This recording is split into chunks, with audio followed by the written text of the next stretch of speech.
So if you own your own home or if you rent, if you let a flat out to tenants, you might want a few ideas about where the housing market might go this new year. Well, Henry Pryor is here to give his personal view. Henry, welcome to Your Money. So let's rattle through some predictions first of all.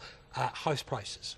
House prices, Declan, is always a difficult one, specifically because it's rather like giving a global weather forecast. 14 degrees across the planet, but that doesn't really help us here in the UK. House prices, particularly across the UK, last year dipped 1.3%, but they rose in Kensington and Chelsea in central London, fell by 20% in Hartlepool. This year we expect them to slip, perhaps by as much as 5% across the country, but the regions will vary. OK, because there's a wide variation in forecast depending on which particular lender you look at as well. But your overall UK forecast from you is a fall of 5% this year. Indeed. When do house prices stop falling then?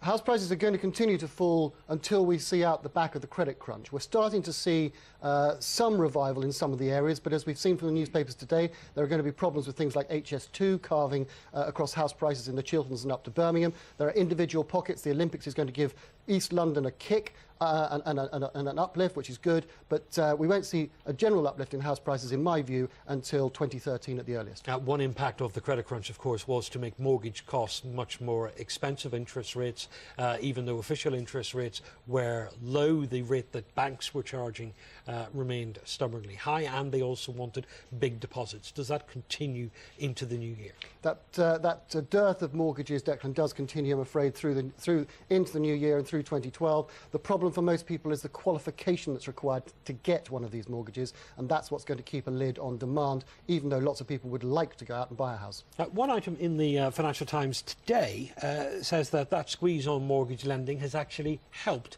landlords because they're the only ones with enough cash in the bank to afford the deposits. Well, once again, we're seeing increased demand, increased pressure on the private rented sector, which our old friends, the buy-to-let investors, are going to take advantage of, along with the pension funds. There is this huge gap and huge pent-up demand from people wanting rented accommodation because they can't qualify for mortgages to buy. That's going to lead to an uptick in yields for rented property, raising those yields perhaps by as much as 2 or 3% through the next 12 months. So landlords get more for their money this year, more for their investment. Tenants will pay more rent, landlords will get a better return. But we're already seeing rents in some parts of the country at record highs. You think that's going to continue to rise then? Inevitably, I'm afraid, Declan, that's going to continue. OK, Henry Pryor, thank you very much for your thoughts.